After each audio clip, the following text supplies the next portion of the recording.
قل أعوذ برب الفلق হে নবী, তুমি বলো, আমি উজ্জ্বল প্রভাতের মালিকের কাছে আশ্রয় চাই من شر ما خلق আশ্রয় চাই তার সৃষ্টি করা প্রতিটি জিনিসের অনিষ্ট থেকে ومن شر غاسق إذا وقب আমি আশ্রয় চাই রাতের অন্ধকারে সংঘটিত অনিষ্ট থেকে, বিশেষ করে যখন রাত তার অন্ধকার বিছিয়ে দেয়।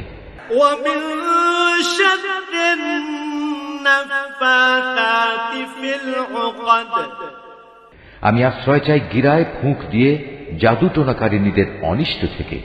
ومن شر حاسد إذا حسد হিংসুক ব্যক্তির সব ধরনের হিংসার অনিষ্ট থেকেও আমি তোমার আশ্রয় চাই। হিংসুক ব্যক্তি থেকে